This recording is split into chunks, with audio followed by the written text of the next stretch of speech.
जानिए कहाँ है यमलोक, कैसा दिखता है यमराज का राजमहल। गरुड़ पुराण में व्यक्ति को कर्म के अनुसार स्वर्ग, नर्क, पितृलोक और यमलोक का जिक्र भी किया गया है। यहाँ जानिए मृत्यु के देवता यमराज के निवास स्थान यमलोक के बारे में। जब किसी व्यक्ति की मृत्यु हो जाती है तो तमाम लोग घर में गरुड़ पुराण का पाठ कराते हैं। मान्यता है कि मरने के बाद 13 दिनों तक आत्मा उसी घर में रहती है, इसलिए आत्मा को गरुड़ पुराण का पाठ सुनाया जाता है।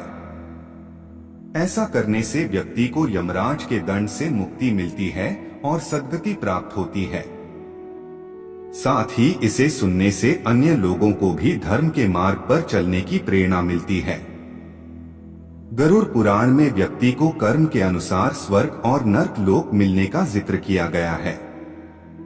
प्राण कैसे निकलते हैं, मरने के बाद आत्मा का क्या होता है, आत्मा कब और कितने समय के लिए यमलोक जाती है, इन सभी सवालों के उत्तर गरुड़ पुराण में मिल जाते हैं। इस कड़ी में आज हम आपको बताएंगे मृत्यु के देवता यमराज के निवास स्थान यमलोक के बारे में कुछ ऐसी बातें जिनसे आप अनजान हैं।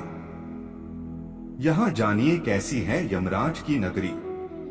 वीडियो में आगे बढ़ने से पहले हमारे YouTube चैनल जीवन ज्ञान संगम को लाइक सब्सक्राइब करें और कमेंट में जय श्री राम लिख दें, आपका कल्याण ही कल्याण होगा।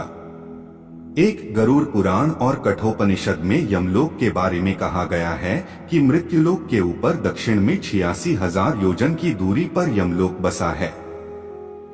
इसीलिए दक्षिण दिशा का दीपक यमराज को समर्पित किया जाता है। योजन प्राचीन काल में दूरी नापने का पैमाना था। एक योजन 4 किलोमीटर के बराबर होता है। 2 यमराज के राजमहल का नाम कालित्री है और वे विचार भू नाम के सिंहासन पर विराजमान होते हैं। यमराज अपने राजमहल में विचार भू नाम के सिंहासन में बैठते हैं। 3 यमराज के महल में 4 द्वार हैं। कर्मों के हिसाब से अलग अलग द्वार से लोगों को प्रवेश होता है।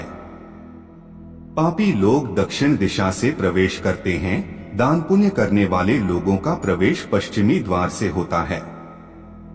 सत्यवादी लोग और माता पिता व गुरुजनों की सेवा करने वाले लोग उत्तर दिशा के द्वार से यमलोक में प्रवेश करते हैं।